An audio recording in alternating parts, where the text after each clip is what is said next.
So this video is for those that already know a little bit about Photoshop and might want to jazz their creation up just a little bit.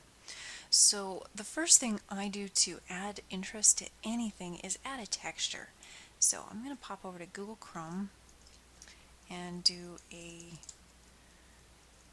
let's go for concrete texture. Concrete usually has some really cool stuff.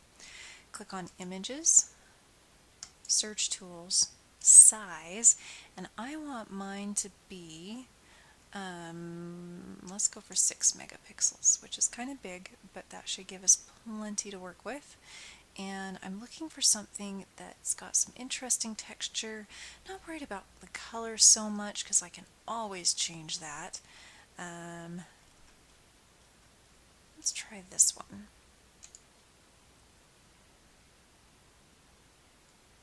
So I'm going to copy image, come back to Photoshop, come up to, let's just put this over the background for now. So I'm going to click on the background and paste, Command V. So apparently this is huge. I got way bigger than I need to. I should have looked at the size of my image. So I'm going to transform that down just a little bit. So I don't want the texture to be too out of proportionate to everything. Alright, here is the trick that so many people use, and it's really easy to do. In your layers panel there's what's called the blend modes, and right now it's set to normal. So this is up by opacity. If you move it down to darken, you'll notice that it changes quite a lot. And if you keep going down, you'll see that we actually have all sorts of really cool options. And that's kind of neat. This blue is so intensely blue that it's actually making everything here look like it's floating, but not in an uncomfortable way. It almost looks 3D. So, you know what? I think I like that, especially because it works with what I've got. So that's texture. You can also add a texture to the words if you want.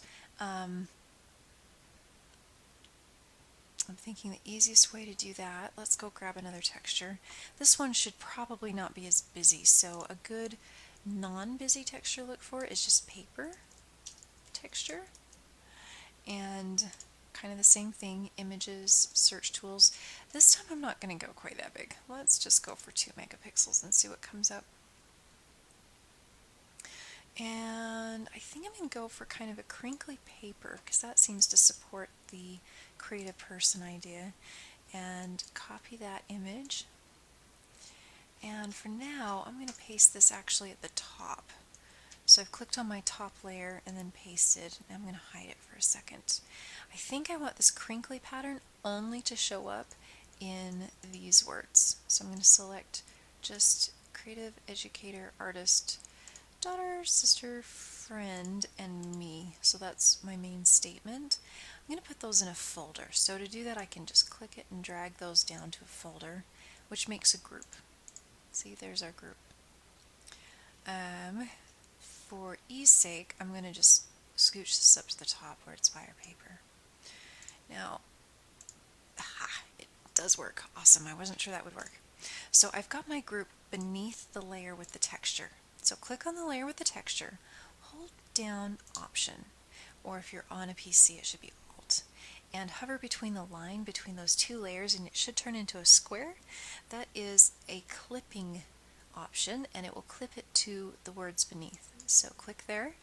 Now you probably can't even see it on your monitor, but I can see it. I can see that crinkly paper showing up just a little bit inside those words. It's one of those things that's not really obvious, but it's visible, and it's just one slight more layer to make it interesting. So that's a couple things you can do to add some texture and interest to your words. What you do want to be careful of is that you can still easily read everything, and that whatever you add doesn't overwhelm the main message. It should support it, and it should work well with the colors. So hope you have fun with that. There's a couple really cool tricks in there, and I can't wait to see what you've got.